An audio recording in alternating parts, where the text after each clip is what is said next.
మన ప్రభువును రక్షకుడు అయిన యేసుక్రీస్తు వారి అతి శ్రేష్టమైన దివ్యనామమున మీ అందరికీ ఉదయకాలము సర్వశుభములు సర్వదీవెనలు దేవదేవుడు అనుగ్రహించునుగాక.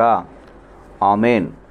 దేవుని బిడలారా, ఈరోజు 12వ తారీఖు జూన్ నెల 2024 సంవత్సరము.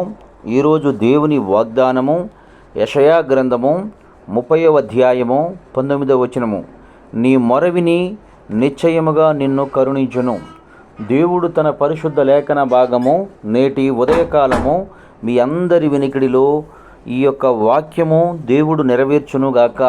ఆమెన్.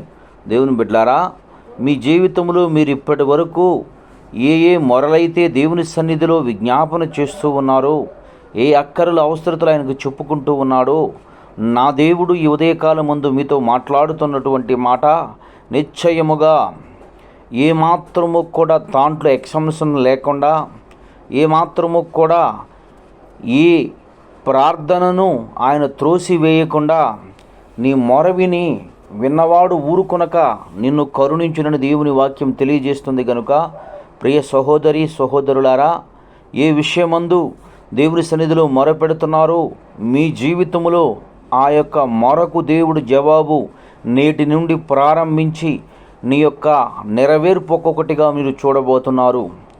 అట్టి కృప దేవుడు మీకు అనుగ్రహించునుగాక. ఆమెన్. తండ్రి, నీకు వందనాలు, స్తోత్రములయ్యా. ఎందరు బిడ్డలు ఈ మాటలు వినుచున్నారో వారందరి జీవితముల్లో తండ్రి, వారి పోగొట్టుకున్న వాటన్నిటికీ తిరిగి తండ్రి అనుగ్రహించి కృప చూపి నడిపించి సహాయము చేయమని యేసయ్య నామం పేరటి ప్రార్థన చేయుచున్నాను తండ్రి. ఆమెన్. తండ్రి అయిన దేవుని ప్రేమయు, కుమారుడైన యేసుక్రీస్తు వారి కృపయు, పరిశుద్ధాత్మ తండ్రి అన్యోన్య సహవాసం ఇప్పుడును ఎల్లప్పుడూ నా సన్నిధితో సదాకాలం తోడేయండి, అంబడించి నడిపించునుగాక. ఆమెన్. God bless you. దేవదేవుడు మిమ్ము దీవించి ఆశీర్వదించునుగాక. ఆమెన్.